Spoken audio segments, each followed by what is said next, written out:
Today the church must pray to bind the strong man and plunder his house, fight against the wicked spirits in the air, and cast out the demons wherever we see them working to damage people. God has judged the demon and confined them to the water, but he needs the church to bring in the age when the sea will be terminated, and the demons which are now confined therein will have the judgment executed upon them.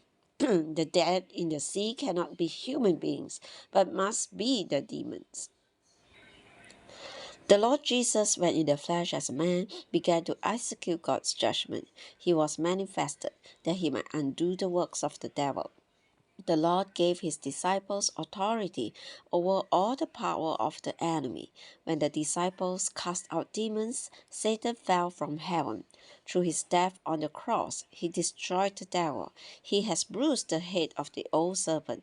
Now we, as his body, must continue this execution, destroying the tail of the serpent. Through the church executing work, the devil will be cast to the earth, and his angels will be cast out with him. He will later be bound and cast into the bottomless pit. Eventually, he will be cast into the lake of fire. Then the execution of God's judgment upon Satan and his followers will be completed. Life Study of Genesis, Message 3, God's Restoration and Further Creation Process. As we have seen already, God's creation is fully covered in chapter 1, verse 1. In the beginning, God created the heavens and the earth.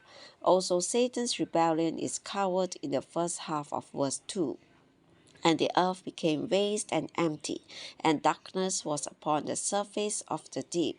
In verse 2a, there are 5 main points. The fact that the earth became something different from what it was originally.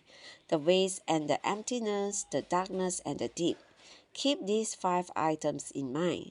After the earth was judged due to Satan's rebellion, it became vast and empty. Darkness is another indication of judgment.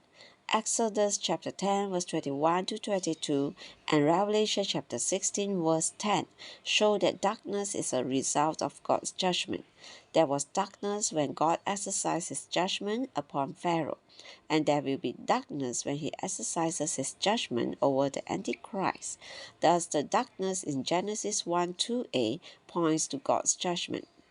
In addition, we know that light accompanies life, and that darkness always signifies death. Where life is, there is light. Where death is, there is darkness. The reverse is also true. When there is darkness, there is death. Thus, the darkness in Genesis 1:2 also signifies that the earth was under a condition of death. The word death means the deep water. In the Bible, water has 2 meanings and symbolizes 2 different things, one positive and the other negative. In the positive sense, water always signifies something living. The flowing water brings life to people and quenches their thirst. In the negative sense, water signifies death. For instance, when we were baptized in water, the water represented death. Also, the waters of the Red Sea and the waters of the river Jordan both represent death. The water mentioned in Genesis 1:2 doesn't represent life but indicates death. Therefore, we conclude that the earth was under death. The earth not only was vast, empty, and meaningless, but was filled with death and was under death. In the midst of this situation, God came in.